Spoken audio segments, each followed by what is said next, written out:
ಸಮಸ್ತ ಕನ್ನಡಿಗರಿಗೆ ಯಜು 369 ಚಾನೆಲ್ಗೆ ಸ್ವಾಗತ. ಈ ವಿಡಿಯೋದಲ್ಲಿ ನಾವು ಸ್ತ್ರೀ ಕುಲದ ಸ್ಫೂರ್ತಿ ದೇವತೆ, ರೆಡ್ಡಿ ಕುಲದ ಭಾಗ್ಯ ದೇವತೆ, ಮಹಾಸಾಧ್ವಿ ಶ್ರೀ ಹೇಮರೆಡ್ಡಿ ಮಲ್ಲಮ್ಮಳ ಜೀವನ ಚರಿತ್ರೆಯನ್ನು ತಿಳಿದುಕೊಳ್ಳೋಣ. ಶ್ರೀಶೈಲ ಮಲ್ಲಿಕಾರ್ಜುನನ ಪರಮ ಭಕ್ತೆಯಾದ ಹೇಮರೆಡ್ಡಿ ಮಲ್ಲಮ್ಮಳು ಸಹನೆ, ದಯೆ, ಸಾಮಾಜಿಕ ಕಳಕಳಿಯನ್ನು ಪ್ರತಿಬಿಂಬಿಸುವ ದೈವೀ ಸ್ವರೂಪಿ ವ್ಯಕ್ತಿತ್ವದವಳಾಗಿದ್ದಾಳೆ. ಈ ಮಹಾಸಾಧ್ವಿ ತನ್ನ ಸರಳ ಜೀವನದಿಂದ ಸಾಕ್ಷಾತ್ ಶಿವನನ್ನು ಒಲಿಸಿಕೊಂಡು ಭಕ್ತಿಯ ಪರಾಕಾಷ್ಠೆಯನ್ನು ತೋರಿದವಳಾಗಿದ್ದಾಳೆ. ಇವಳ ನಂಬಿಕೆ ಅಚಲ, ಇವಳ ಸಹನೆ ಅಪಾರ, ಇವಳ ಭಕ್ತಿ ಅಮರ. ಹೇಮರೆಡ್ಡಿ ಮಲ್ಲಮ್ಮಳ ಜೀವನವು ನಮಗೆಲ್ಲ ಆತ್ಮ ಸಾಕ್ಷಾತ್ಕಾರ ಹೊಂದಲು ಪ್ರೇರಣೆಯಾಗಿದೆ. ಹಾಗಾದರೆ ಬನ್ನಿ, ಜನರ ತನುಮನದಲ್ಲಿ ದೈವವಾಗಿ ನೆಲೆಸಿರುವ ಶಿವಶರಣೆ ಹೇಮರೆಡ್ಡಿ ಮಲ್ಲಮ್ಮಳ ಜೀವನ ಚರಿತ್ರೆಯನ್ನು ತಿಳಿದುಕೊಳ್ಳೋಣ. ಆಂಧ್ರ ಪ್ರದೇಶದ ಶ್ರೀಶೈಲದ ದಕ್ಷಿಣಕ್ಕಿರುವ ವೆಲ್ಲಟ್ಟೂರು ಜಿಲ್ಲೆಗೆ ಸೇರಿದ ರಾಮಪುರದಲ್ಲಿ ರಾಮರೆಡ್ಡಿ ಮತ್ತು ಗೌರಮ್ಮ ಎಂಬ ದಂಪತಿಗಳು ವಾಸವಾಗಿದ್ದರು. ಇವರು ಶ್ರೀಶೈಲ ಮಲ್ಲಿಕಾರ್ಜುನನ ಪರಮಭಕ್ತರಾಗಿದ್ದರು. ಈ ದಂಪತಿಗಳು ಶ್ರೀಶೈಲ ಮಲ್ಲಿಕಾರ್ಜುನನಿಗೆ ಹರಕೆ ಹೊತ್ತು ಪಡೆದ ದಿವ್ಯ ಸ್ವರೂಪಿ ಮಗುವೆ ಮಲ್ಲಮ್ಮ. ಬಾಲ್ಯದಿಂದಲೇ ತಂದೆ ತಾಯಿಯ ಸುಸಂಸ್ಕೃತ ಗುಣಗಳನ್ನು ನೋಡಿ ಬೆಳೆದ ಮಲ್ಲಮ್ಮಳು ಕೂಡ ಸಹಜವಾಗಿಯೇ ಮಲ್ಲಿಕಾರ್ಜುನನ ಆರಾಧಕಳಾದಳು. ಲಿಂಗ ಪೂಜೆ, ವೃತ, ಜಪತಪಗಳನ್ನು, ದಾನ ಧರ್ಮಗಳನ್ನು ಮೈಗೂಡಿಸಿಕೊಂಡು ಬೆಳೆದಳು. ದಿನಾಲೂ ತಪ್ಪದೆ ಮಲ್ಲಮ್ಮಳು ಜಂಗಮರಿಗೆ ದಾಸೋಹ ನೀಡುವ ಪದ್ಧತಿಯನ್ನು ಪಾಲಿಸುತ್ತಿದ್ದಳು. ಹೀಗೆ ಬಾಲ್ಯದಿಂದಲೇ ಆಧ್ಯಾತ್ಮದ ಕಡೆಗೆ ಒಲವನ್ನು ಹೊಂದಿದ ಮಲ್ಲಮ್ಮ ಪ್ರತಿಯೊಂದು ಶ್ರೀ ಮಲ್ಲಿಕಾರ್ಜುನನ ಆಜ್ಞೆ ಎಂಬಂತೆ ಪಾಲಿಸುತ್ತಿದ್ದಳು. ಕರುಣಾಮಯಿ ದಯಾಮಯಿಯಾದ ಮಲ್ಲಮ್ಮ ತನ್ನನ್ನು ನೋಯಿಸಿದವರಿಗೂ ಕೂಡ ಕೇಡನ್ನು ಬಯಸುತ್ತಿರಲಿಲ್ಲ. ಹೀಗೆ ಸಕಲ ಗುಣ ಸಂಪನ್ನಳಾದ ಮಗಳ ಮದುವೆಯ ಬಗ್ಗೆ ದಂಪತಿಗಳಿಬ್ಬರು ಉತ್ಸುಕರಾಗಿದ್ದರು. ಅವರ ಊರಿನ ಸಮೀಪದ ಹಳ್ಳಿಯಾದ ಸಿದ್ದಾಪುರದಲ್ಲಿ ಹೇಮರೆಡ್ಡಿ ಮತ್ತು ಪದ್ಮಮ್ಮ ಎಂಬ ದಂಪತಿಗಳಿದ್ದರು. ಇವರಿಗೆ 4 ಜನ ಗಂಡು ಮಕ್ಕಳು. 3ನೇಯವನು ಭರಮರೆಡ್ಡಿ ಮತ್ತು 4ನೇಯವನು ವೇಮನರೆಡ್ಡಿ. ಈಗಾಗಲೇ ಮೊದಲ 2 ಗಂಡು ಮಕ್ಕಳ ಮದುವೆ ಮಾಡಿಯಾಗಿತ್ತು. ಅವರ ಮಡದಿಯರ ಹೆಸರು ನಾಗಮ್ಮ ಮತ್ತು ಬಸಮ್ಮ. ಮಲ್ಲಮ್ಮಳ ಮದುವೆ ಈ ದಂಪತಿಗಳ 3ನೇ ಮಗನಾದ ಭರಮರೆಡ್ಡಿಯ ಜೊತೆ ನಡೆಯಿತು. ಭರಮರೆಡ್ಡಿಯು ಬಾಲ್ಯದಿಂದಲೇ ಮುಗ್ಧ ಸ್ವಭಾವದವನಾಗಿದ್ದನು. ಸ್ವಂತ ನಿರ್ಧಾರ ಅಥವಾ ವಿಚಾರ ಮಾಡದಷ್ಟು ಅಸಮರ್ಥನಾಗಿದ್ದನು. ಆದರೆ ಮಲ್ಲಮ್ಮ ಪತಿಯೇ ಪರಮೇಶ್ವರನೆಂದು ತಿಳಿದು ವೈವಾಹಿಕ ಜೀವನಕ್ಕೆ ಕಾಲಿಟ್ಟಳು. ಈ ಮನೆಗೆ 3ನೆಯ ಸೊಸೆಯಾಗಿ ಬಂದ ಮಲ್ಲಮ್ಮ ಮನೆಯನ್ನು ಅಕ್ಷರಶಃ ನಂದಗೋಕುಲವನ್ನಾಗಿ ಮಾಡಿದಳು. ರೂಢಿಯಂತೆ ದಿನಾಲೂ ಬೇಗ ಎದ್ದು ಮನೆಗೆಲಸಗಳನ್ನು ಮುಗಿಸಿ ಶ್ರೀ ಮಲ್ಲಿಕಾರ್ಜುನನ ಪೂಜೆಯನ್ನು ಮಾಡಿ ಜಂಗಮರಿಗೆ ದಾನವಿಕ್ಕಿ ಅತ್ತೆ ಮಾವಂದಿರ, ಮೈದುನರ ಹಾಗೂ ಹಿರಿಯ ಅಕ್ಕಂದಿರ ಸೇವೆ ಮಾಡುತ್ತಿದ್ದಳು. ಇದರಿಂದಾಗಿ ಮನೆಯ ವಾತಾವರಣ ಸಂತೋಷದಿಂದ ತುಂಬಿತ್ತು. ಎಲ್ಲರೂ ಮಲ್ಲಮ್ಮಳ ಗುಣ ಸ್ವಭಾವಗಳಿಂದ ಪ್ರಭಾವಿತರಾಗಿದ್ದರು. ಮೈದುನ ವೇಮನ ಅತ್ತಿಗೆಯನ್ನು ತಾಯಿಯಂತೆ ಪಾಲಿಸುತ್ತಿದ್ದನು. ಮಲ್ಲಮ್ಮಳು ಅತ್ತೆಯ ಮನೆಯಲ್ಲಿ ಎಲ್ಲರ ಸೇವೆ ಮಾಡುತ್ತಾ ಸಂತೋಷದಿಂದ ಇದ್ದಳು. ಕ್ರಮೇಣವಾಗಿ ಮಲ್ಲಮ್ಮಳ ಅತ್ತೆ ಮಾವ ಮನೆಗೆ ಸಂಬಂಧಿಸಿದ ಯಾವುದೇ ನಿರ್ಧಾರಗಳನ್ನು ತೆಗೆದುಕೊಳ್ಳುವಾಗ ಮಲ್ಲಮ್ಮಳ ಸಲಹೆಯನ್ನು ಕೇಳತೊಡಗಿದರು. ಅತ್ತೆಯಾದ ಪದ್ಮಮ್ಮ ಸೊಸೆ ಇದ್ದರೆ ಮಲ್ಲಮ್ಮಳಂತಿರಬೇಕು ಎಂದು ಹೇಳುತ್ತಿದ್ದರು. ಇದನ್ನೆಲ್ಲ ಗಮನಿಸುತ್ತಿದ್ದ ಮನೆಯ ಹಿರಿಯ ಸೊಸೆಯರಾದ ಬಸಮ್ಮ ಮತ್ತು ನಾಗಮ್ಮರಿಗೆ ಮಲ್ಲಮ್ಮಳ ಮೇಲೆ ಈರ್ಷೆ ಉಂಟಾಗತೊಡಗಿತು. ಹಿರಿಯ ಸೊಸೆಯಂದಿರಾದ ನಮಗೆ ಈ ಮನೆಯಲ್ಲಿ ಕವಡೆ ಕಾಸಿನ ಕಿಮ್ಮತ್ತಿಲ್ಲ ಎಂದು ಅವರಿಗೆ ಅನಿಸತೊಡಗಿತು. ನಾಗಮ್ಮ ಮತ್ತು ಬಸಮ್ಮ ತಮ್ಮ ಅತ್ತೆಯ ಹತ್ತಿರ ಮಲ್ಲಮ್ಮಳ ಕುರಿತು ಇಲ್ಲ ಸಲ್ಲದ ಚಾಡಿ ಹೇಳತೊಡಗಿದರು. ನಿಮ್ಮ ಸ್ಥಾನವನ್ನು ಕೂಡ ಮಲ್ಲಮ್ಮ ತೆಗೆದುಕೊಂಡು ನಿಮ್ಮನ್ನು ಮೂಲೆ ಗುಂಪಾಗಿ ಮಾಡುತ್ತಾಳೆ ಎಂದು ಅತ್ತೆಯ ಕಿವಿ ತುಂಬಿದರು. ಇದಕ್ಕೆ ಓಗೊಟ್ಟ ಅತ್ತೆ ಪದ್ಮಮ್ಮ ಮಲ್ಲಮ್ಮಳಿಗೆ ನಾನಾ ರೀತಿಯ ಹಿಂಸೆ ಕೊಡತೊಡಗಿದಳು. ಅತ್ತೆ ಮತ್ತು ಊರಗಿತ್ತಿಯರು ಸೇರಿ ಪ್ರತಿಯೊಂದು ಕೆಲಸದಲ್ಲೂ ತಪ್ಪನ್ನು ಹುಡುಕತೊಡಗಿದರು. ರಾಶಿಗಟ್ಟಲೆ ಪಾತ್ರೆ ಮತ್ತು ಬಟ್ಟೆಯನ್ನು ತೊಳೆಯಲು ಕೊಡುತ್ತಿದ್ದರು. ಚೀಲಗಟ್ಟಲೆ ಜೋಳವನ್ನು ಬೀಸಲು ಹೇಳುತ್ತಿದ್ದರು. ಉಳಿದ ಅಥವಾ ತಂಗಳದ ಅನ್ನವನ್ನು ಉಣ್ಣಲು ಕೊಡುತ್ತಿದ್ದರು. ಇಷ್ಟಕ್ಕೆ ಸುಮ್ಮನಿರದೆ ದಿನಾಲೂ ಜಂಗಮರಿಗೆ ದಾನ ಮಾಡುವ ವೃತಾಚರಣೆ ಹೊಂದಿದ್ದ ಮಲ್ಲಮ್ಮಳನ್ನು ಕಾಣಲು ಬರುವ ಜಂಗಮರಿಗೆ ಬೈದು ಕಳಿಸಲು ಪ್ರಾರಂಭಿಸಿದರು. ನಾನಾ ರೀತಿಯ ಕಷ್ಟಗಳನ್ನು ಕೊಟ್ಟರೂ ಮಲ್ಲಮ್ಮ ಸಹನೆಯಿಂದ ಇರುತ್ತಿದ್ದಳು.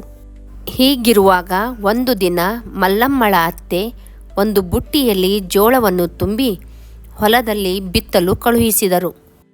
ಹೊಲಕ್ಕೆ ಹೋಗುವ ದಾರಿಯಲ್ಲಿ ಮಲ್ಲಮ್ಮಳಿಗೆ ಒಬ್ಬ ಭಿಕ್ಷುಕ ಹಸಿವು ತಾಯಿ ಎಂದು ಅಂಗಲಾಚಿದನು. ನೀನು ಏನಾದರೂ ಕೊಟ್ಟರೆ ಹೊಟ್ಟೆ ತುಂಬಿಸಿಕೊಳ್ಳುವೆ ಎಂದು ವೇದನೆ ಪಡುತ್ತಿದ್ದನು. ಕರುಣಾಮೂರ್ತಿಯಾದ ಮಲ್ಲಮ್ಮಳು ತನ್ನಲ್ಲಿ ಈಗ ನಿನಗೆ ಕೊಡಲು ಈ ಬಿತ್ತುವ ಧಾನ್ಯಗಳ ಹೊರತು ಏನೂ ಇಲ್ಲ ಎಂದು ಹೇಳಿ ಹಿಂದು ಮುಂದು ಯೋಚನೆ ಮಾಡದೆ ಧಾನ್ಯವನ್ನು ಅವನ ಜೋಳಿಗೆಗೆ ಸುರಿದಳು. ಆದರೆ ನಂತರ ಅವಳಿಗೆ ಯೋಚನೆ ಪ್ರಾರಂಭವಾಯಿತು. ಮುಂದೆ ಹೊಲದಲ್ಲಿ ಏನನ್ನು ಬಿತ್ತಬೇಕು, ಅತ್ತೆ ಕೇಳಿದರೆ ಏನು ಮಾಡಲಿ ಎಂದು. ಎಲ್ಲವೂ ದೈವವಿಚ್ಛೆ ಎಂದು ಶ್ರೀಶೈಲ ಮಲ್ಲಿಕಾರ್ಜುನನನ್ನು ಮನದಲ್ಲಿ ನೆನೆಸಿ ಅಲ್ಲಿಯೇ ಇದ್ದ ಮರಳನ್ನು ತೆಗೆದುಕೊಂಡು ಬಿತ್ತಿದಳು. ಈ ವಿಷಯ ಊರಲ್ಲೆಲ್ಲ ಸುದ್ದಿಯಾಗಿ ಅವಳ ಅತ್ತೆಗೆ ತಲುಪಿತು. ಆಗ ಅವಳ ಅತ್ತೆ ಕೋಪದಿಂದ, ಈ ವರ್ಷದ ಫಸಲು ಸಿಗಲಿಲ್ಲ ಅಂದರೆ ನಿನ್ನ ಗತಿ ನೆಟ್ಟಗಿರಲ್ಲ ಎಂದು ಬೈದಳು. ಆದರೆ ಪವಾಡ ಎಂಬಂತೆ ಆ ವರ್ಷದ ಫಸಲು ಇನ್ನೂ ಹೆಚ್ಚಾಗಿಯೇ ಬಂದಿತು. ಆಗ ಊರಿನ ಜನ ಮಲ್ಲಮ್ಮಳ ದೈವೀ ಶಕ್ತಿಯ ಬಗ್ಗೆ ಕೊಂಡಾಡತೊಡಗಿದರು. ಹೇಮರೆಡ್ಡಿಯ ಕೊನೆಯ ಮಗನಾದ ವೇಮನರೆಡ್ಡಿಯು ದುಶ್ಚಟಗಳ ದಾಸನಾಗಿರುತ್ತಾನೆ. ಅದಲ್ಲದೆ ವೈಶ್ಯಾಸ್ತ್ರೀಯ ಸಂಗ ಮಾಡಿರುತ್ತಾನೆ. ಆಗಾಗ ಮನೆಯಲ್ಲಿದ್ದ ಹಣ, ಬಂಗಾರದ ಆಭರಣಗಳನ್ನು ಅವಳಿಗೆ ಒಯ್ದು ಕೊಡುತ್ತಿರುತ್ತಾನೆ. ಒಂದು ಬಾರಿ ಆ ಸ್ತ್ರೀ ವೇಮನರೆಡ್ಡಿಯ ಅತ್ತಿಗೆಯಾದ ಮಲ್ಲಮ್ಮಳು ಧರಿಸಿರುವ ಮುತ್ತೈದೆಯ ಪ್ರತೀಕವಾದ ವಜ್ರದ ಮೂಗುತಿಯನ್ನು ನೋಡಿ ಅದನ್ನು ಬಯಸಿ ವೇಮನರೆಡ್ಡಿಯ ಹತ್ತಿರ ಹೇಳುತ್ತಾಳೆ. ಆಗ ವೇಮನರೆಡ್ಡಿಯು, ಮನೆಯಲ್ಲಿದ್ದ ಎಲ್ಲ ಆಭರಣಗಳನ್ನು ತಂದು ಕೊಟ್ಟಿದ್ದೇನೆ, ಈಗಲೂ ಏನಾದರೂ ಬೇಕೆಂದರೆ ಹೇಳು, ಆದರೆ ಆ ಮೂಗೂತಿಯನ್ನು ಬಯಸಬೇಡ, ಅದು ಪರಮಪತಿವೃತೆಯಾದ ನನ್ನ ಅತ್ತಿಗೆಯದು ಎಂದು ಪರಿಪರಿಯಾಗಿ ತಿಳಿ ಹೇಳುತ್ತಾನೆ. ಆದರೆ ಆ ಸ್ತ್ರೀಯು ಆ ಮೂಗೂತಿಯೇ ಬೇಕೆಂದು ಹಠ ಹಿಡಿಯುತ್ತಾಳೆ. ಕೊನೆಗೆ ದಾರಿ ಕಾಣದೆ ವೇಮನನು ಧೈರ್ಯ ಮಾಡಿ ಅತ್ತಿಗೆಯ ಹತ್ತಿರ ಮೂಗೂತಿಯನ್ನು ಕೇಳಿಯೇ ಬಿಡುತ್ತಾನೆ. ಆಗ ಮಲ್ಲಮ್ಮಳು ಕೋಪಗೊಳ್ಳದೆ ನಸುನಗುತ್ತಾ ಅದನ್ನು ಬಿಚ್ಚಿ ವೇಮನನ ಕೈಗೆ ಕೊಡುತ್ತಾಳೆ. ಆ ಸ್ತ್ರೀ ಈ ಮೂಗೂತಿಯನ್ನು ಧರಿಸಿ ನಗ್ನವಾಗಿ ನಿನ್ನ ಮಂಚವನ್ನು 3 ಬಾರಿ ಸುತ್ತಬೇಕು ಎಂದು ವೇಮನಿಗೆ ಷರತ್ತನ್ನು ಹಾಕುತ್ತಾಳೆ. ಇದಕ್ಕೆ ಒಪ್ಪಿದ ವೇಮನ ವಜ್ರದ ಮೂಗೂತಿಯನ್ನು ಆ ಸ್ತ್ರೀಯ ಕೈಯಲ್ಲಿ ಕೊಡುತ್ತಾ ತನ್ನ ಅತ್ತಿಗೆ ಹಾಕಿದ ಷರತ್ತನ್ನು ಹೇಳುತ್ತಾನೆ. ಈ ಷರತ್ತಿಗೆ ಒಪ್ಪಿಕೊಂಡ ಆ ಸ್ತ್ರೀಯು ಆ ಮೂಗೂತಿಯನ್ನು ಧರಿಸಿ ವೇಮನ ಹತ್ತಿರ ಬಂದು ನಿಲ್ಲುತ್ತಾಳೆ. ಆಗ ವೇಮನಿಗೆ ಕೇವಲ ಅಸ್ಥಿಪಂಜರವೇ ತನ್ನ ಬಳಿ ನಿಂತಂತೆ ಕಾಣುತ್ತದೆ. ಆ ನಗ್ನ ಶರೀರವನ್ನು ಕಂಡೊಡನೆ ಅವನೊಳಗೆ ಭಯಂಕರವಾದ ಜಿಗುಪ್ಸೆ, ಅಸಹ್ಯ ಭಾವನೆ ಆವರಿಸುತ್ತದೆ. ದೇಹದ ಮೇಲಿನ ಮೋಹ ಕಳಚಿ ಜ್ಞಾನೋದಯವಾಗುತ್ತದೆ. ತಾಯಿಯ ಗರ್ಭದಿಂದ ಬರುವಾಗ ವಸ್ತ್ರವಿಲ್ಲ, ಈ ಲೋಕವನ್ನು ಬಿಟ್ಟು ಹೋಗುವಾಗ ಕೂಡ ವಸ್ತ್ರವಿಲ್ಲ, ನಡುವೆ ಬಟ್ಟೆಯಿಡುವುದೇಕೆಂದು ತಿಳಿಯಿರಿ ವಿಶ್ವತೋಭಿರಾಮ ಎಂದು ಹೇಳುತ್ತಾ ತಾನೂ ನಗ್ನನಾಗಿ ವೈರಾಗಿಯಂತೆ ಅಲ್ಲಿಂದ ಹೊರಟು ಹೋಗುತ್ತಾನೆ. ಮುಂದೆ ತನ್ನ ಸಾಧನೆಯಿಂದ ಮಹಾಯೋಗಿಯಾಗುತ್ತಾನೆ. ಹೀಗೆ ಹೇಮರೆಡ್ಡಿ ಮಲ್ಲಮ್ಮಳು ಭೋಗಿಯಾದ ವೇಮನನನ್ನು ಮಹಾಯೋಗಿಯನ್ನಾಗಿ ಮಾಡುತ್ತಾಳೆ. ಇವಳ ಕಾರಣಕ್ಕಾಗಿ ನನ್ನ ಮುದ್ದಿನ ಮಗನು ವೈರಾಗಿಯಾದನು ಎಂದು ಅತ್ತೆ ಪದ್ಮಮ್ಮಂಗೆ ಮಲ್ಲಮ್ಮಳ ಮೇಲೆ ಕೋಪ ಬಂದಿರುತ್ತದೆ. ಹೀಗಿರುವಾಗ ಒಂದು ದಿನ ದಾಸೋಹಕ್ಕಾಗಿ ಜಂಗಮರು ಮನೆಯ ಮುಂದೆ ಬಂದು ನಿಂತಿರುತ್ತಾರೆ. ಮೊದಲೇ ಕೋಪದಲ್ಲಿದ್ದ ಅತ್ತೆಯು ಮಲ್ಲಮ್ಮಳಿಗೆ ಬುದ್ಧಿ ಕಲಿಸಬೇಕೆಂದು ಒಲೆಯಲ್ಲಿರುವ ನಿಗಿ ಕೆಂಡವನ್ನು ಒಂದು ಪಾತ್ರೆಯಲ್ಲಿ ತುಂಬಿ ಮಲ್ಲಮ್ಮ ಕೈಗೆ ಕೊಟ್ಟು ಇದನ್ನೇ ನೀಡು ಎಂದು ಹೇಳುತ್ತಾಳೆ. ಆಗ ಮಲ್ಲಮ್ಮಳು ತನ್ನ ಆರಾಧ್ಯ ದೈವ ಶ್ರೀ ಮಲ್ಲಿಕಾರ್ಜುನನನ್ನು ನೆನೆಸಿ ಆ ನಿಗಿ ಕೆಂಡವನ್ನೇ ಜಂಗಮನ ಜೋಳಿಗೆಗೆ ಸುರಿಯುತ್ತಾಳೆ. ಆಶ್ಚರ್ಯವೆಂಬಂತೆ ಅದು ಧಾನ್ಯವಾಗಿ ಮಾರ್ಪಾಡುತ್ತದೆ. ಅಂದಿನಿಂದ ಸುತ್ತಮುತ್ತಲಿನ ಜನ ಮಲ್ಲಮ್ಮಳನ್ನು ಬೆಂಕಿದಾನದ ಮಲ್ಲಮ್ಮ ಎಂದು ಕರೆಯತೊಡಗುತ್ತಾರೆ. ಇಷ್ಟೆಲ್ಲ ಸಹಿಸಿದ ಮಲ್ಲಮ್ಮಳನ್ನು ಅತ್ತೆ ಮತ್ತು ಓರಗಿತ್ತಿಯರು ಊರ ಹೊರಗಿನ ನಡುತೋಪದಲ್ಲಿರುವ ಗುಡಿಸಲಿಗೆ ಅಟ್ಟಿದರು. ಆದರೆ ಸಹನಾಮೂರ್ತಿಯಾದ ಮಲ್ಲಮ್ಮ ಇದು ಶ್ರೀಶೈಲ ಮಲ್ಲಿಕಾರ್ಜುನನ ಆಜ್ಞೆ ಎಂಬಂತೆ ಅವರ ಮೇಲೆ ಕೋಪಗೊಳ್ಳದೆ ಗುಡಿಸಲಿಗೆ ಬಂದು ನೆಲೆಸಿದಳು. ಇಲ್ಲಿಯೂ ಕೂಡ ತನ್ನ ಬಳಿ ಇರುವ ಅಂಬಲಿಯನ್ನೇ ದಾಸೋಹ ನೀಡುತ್ತಾ ವೃತವನ್ನು ಪಾಲಿಸತೊಡಗಿದಳು. ಹಾಗಾಗಿ ಮಲ್ಲಮ್ಮಳನ್ನು ಕಾಣಲು ಜಂಗಮರು ಗುಡಿಸಲಿನ ಕಡೆಗೆ ಬರಲು ಪ್ರಾರಂಭಿಸಿದರು. ದನಗಳನ್ನು ಕಾಯುತ್ತಾ ದಾನ ಧರ್ಮಗಳನ್ನು ಮಾಡುತ್ತಾ ಅಡವಿಯಲ್ಲಿಯೇ ಜೀವನ ಸಾಗಿಸತೊಡಗಿದಳು. ನಾನಾ ರೀತಿಯ ಕಷ್ಟಗಳನ್ನು ಕೊಟ್ಟರೂ ಪ್ರತಿರೋಧ ತೋರದ ಮಲ್ಲಮ್ಮಳಿಗೆ ಹೇಗಾದರೂ ಮಾಡಿ ಬುದ್ಧಿ ಕಲಿಸಬೇಕೆಂದು ಅತ್ತೆ ಮತ್ತು ಓರಗಿತ್ತಿಯರು ಯೋಚನೆ ಮಾಡತೊಡಗಿದರು. ಮುಗ್ಧನಾದ ಭರಮರೆಡ್ಡಿಯ ಮುಂದೆ ನಿನ್ನ ಹೆಂಡತಿ ಚಾರಿತ್ರ್ಯಹೀನಳು, ಬಂದ ಜಂಗಮರ ಜೊತೆ ಲಲ್ಲೆಗೆರೆಯುತ್ತಾಳೆ, ನೀನು ಅವಳನ್ನು ನಂಬಬೇಡ ಎಂದು ಆರೋಪಿಸಿದರು. ಇದರಿಂದ ಕೋಪಗೊಂಡ ಭರಮರೆಡ್ಡಿಯು ಸತ್ಯವನ್ನು ತಿಳಿಯಲು ಗುಡಿಸಲಿಗೆ ಬರುತ್ತಾನೆ. ಹಾಗೆ ರೊಚ್ಚಿನಿಂದ ಬಂದವನಿಗೆ ಗುಡಿಸಲಿನಲ್ಲಿ ಅಚ್ಚರಿ ಕಾದಿರುತ್ತದೆ. ತನ್ನ ಮಡದಿ ಮಲ್ಲಮ್ಮಳು ಶಿವಸ್ವರೂಪಿಯಾದ ಸಾಕ್ಷಾತ್ ಶ್ರೀಶೈಲ ಮಲ್ಲಿಕಾರ್ಜುನನೊಂದಿಗೆ ಸಂಭಾಷಿಸುವುದನ್ನು ಕಂಡು ತನ್ನ ಕಣ್ಣನ್ನು ತಾನೇ ನಂಬದಾಗುತ್ತಾನೆ. ಮುಂದೆ ಶಿವನ ದರ್ಶನದಿಂದ ಭರಮರೆಡ್ಡಿಯ ಬುದ್ಧಿವೈಕಲ್ಯ ಅಳಿದು ತಾನೂ ಪತ್ನಿಯಂತೆ ಪರಮ ದೈವಭಕ್ತನಾಗುತ್ತಾನೆ. ತನ್ನ ಮಡದಿ ಚಾರಿತ್ರಹೀನಳಲ್ಲ, ಸಾಕ್ಷಾತ್ ದೇವಿ ಸ್ವರೂಪಿ ಎಂದು ತನ್ನ ತಪ್ಪಿಗೆ ಪಶ್ಚಾತ್ತಾಪ ಪಡುತ್ತಾನೆ. ಇತ್ತ ಎಷ್ಟೇ ಪಿತೂರಿ ನಡೆಸಿದರೂ ಮಲ್ಲಮ್ಮಳ ಕೈಯೇ ಮೇಲಾಗುತ್ತಿರುವುದರಿಂದ ಕೋಪಿತಗೊಂಡ ಓರಗಿತ್ತಿಯರು ಅದೊಂದು ದಿನ ಮನೆಗೆ ಬಂದ ಜಂಗಮನಿಗೆ ಅತ್ತೆಯೊಂದಿಗೆ ಸೇರಿ ಅವ್ಯಾಚ್ಯ ಶಬ್ದಗಳಿಂದ ನಿಂದಿಸಿ ಬೀದಿಗೆ ತಳ್ಳಿಬಿಡುತ್ತಾರೆ. ಬೀದಿಗೆ ಬಿದ್ದ ಜಂಗಮ ಕೋಪದಿಂದ ಕುದಿಯುತ್ತಾ ಮೂವರಿಗೂ ಉಗ್ರರೋಗ ತಗುಲುವಂತೆ ಶಾಪ ಕೊಟ್ಟು ಕಣ್ಮರೆಯಾಗುತ್ತಾನೆ. ಓರಗಿತ್ತಿಯರು ಮತ್ತು ಅತ್ತೆ ಜಂಗಮನ ಶಾಪಕ್ಕೆ ಗುರಿಯಾದ ವಿಚಾರ ತಿಳಿದು ನೊಂದ ಮಲ್ಲಮ್ಮ ಶಾಪ ವಿಮುಕ್ತಿಗಾಗಿ ಶ್ರೀಶೈಲ ಮಲ್ಲಿಕಾರ್ಜುನನಲ್ಲಿ ಘೋರ ತಪಗೈಯುತ್ತಾಳೆ ಹಾಗೂ ತನ್ನ ಕುಟುಂಬವನ್ನು ಶಾಪದಿಂದ ಮುಕ್ತಿ ಮಾಡುತ್ತಾಳೆ.